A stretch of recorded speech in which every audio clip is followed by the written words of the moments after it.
He was upset, he was crying on the phone and was asking me could I come pick him up? So I was like, well, where's my car? What happened? What's going on? And he's like, well, I hit something in the road. I don't agree with some of the things that she's saying. I did borrow her car. Once she got there, the officer was he was beside me, like basically trying to calm me down. Let's start with you, Trinity. Well, Jamarcus and I were staying together. He's my best friend's brother. The beginning of September, he asked to use my vehicle to go out of town, which was fine. I did think about it, but he's a good driver. From what I seen, it was no problem when he's driven my car before. He left on Thursday, and he told me he was gonna come back on Sunday. I texted him Sunday around 6:20, 6:30 p.m. He said that he'll be home later. I didn't respond when he said later on tonight because I fell asleep.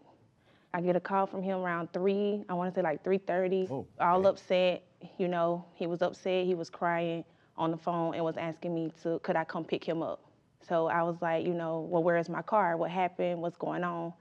And he's like, well, I hit something in the road, could you just come get me? Could you just please come get me? When I got to the scene, he had already called the police. So when I got to the scene, he's like, I'll pay for it. I'll pay for the damages. I'm sorry. Like, he was really apologetic. What did he hit? At that point in time, well, he told me he hit a tire. Was the tire still there? When I got to the scene, I didn't see anything in the road. I don't agree with some of the things that she's saying. I did borrow her car. I texted her and was like, I'm gonna be home a little late. I'm gonna go out to this last place and then I'm headed home after that. And she was like, okay. So by that time, it was around 3 o'clock, and she said she immediately lashed out there. She said something on the phone, and then she hung up the phone, and then she called me back and was like, well, what's your location? So once she got there, the officer was he was beside me, like basically trying to calm me down. And, he did confirm, he was like, well, a little further back, you could see the tire. It hit the driver's side of the car. So what she's saying so far, you're not disagreeing with. That she told the same story, that you had hit something. What was the damage to the car? If you look at picture number A1, you can see where the bumper and everything is messed up.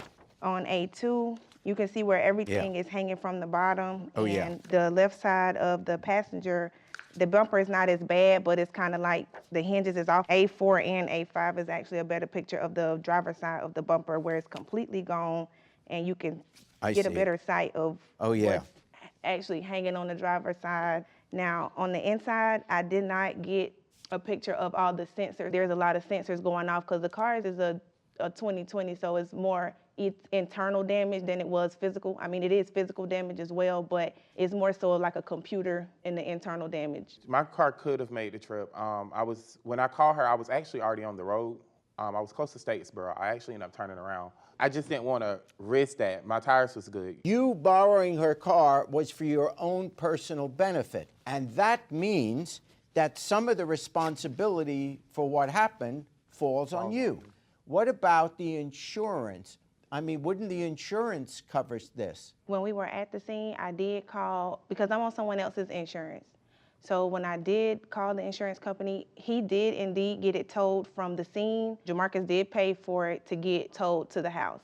Once it got towed to the house, I told him that before I even got into the claims department that the deductible was gonna be $500. That was before I even spoken with anybody. He said, okay, just let me know when, the claim gets started, just let me know. I said, okay, I will. Once I started the claim, it got moved to an investigation department to another lady. I'm not sure and they kept saying, it's under investigation, get information from me and the policyholder. And I'm assuming they did get the police report. And I just want to say that they weren't going to pay for it because Jamarcus is not listed as a driver. If the insurance wouldn't cover another driver, doesn't that put some responsibility on you? Why did you let him drive your car on an extended trip when and I the think insurance wouldn't even cover him? Then see, I didn't know how that worked because I'm on someone else's insurance. Why are you on someone else's insurance? Well, because I'm only 22 and my insurance was going to be sky high, but I am going to get on my own insurance once I get my car out of the shop and get on my own insurance. I've already been looking to get my own insurance, getting on my own So I won't even have to run into this problem, Okay. like even if I was to let someone else use the car again. When you have insurance, whether you're a policyholder or not, whether there's a driver in your car or not, you're driving my car and you get into an accident in my car. Being that I have full coverage, Progressive, I'm not even a policyholder on my insurance. My parents gave me my car. They own the car, the insurance is in their name. But if you driving the car, you wreck the car, being that we have full coverage on my car, only thing that will happen is with Progressive is I will be responsible to pay a deductible. And I will definitely let you do a commercial, but yeah. But here's the deal. I'm not going to put all the responsibility on her. That wouldn't be fair. And Yes, sir. Trinity, what I say to you is I'm not going to put all the responsibility on him because, That's understandable. and this is something you'll now know, you can't let somebody drive your car unless you find out ahead of time whether or not that person is covered with insurance. I'm going to have you two split it.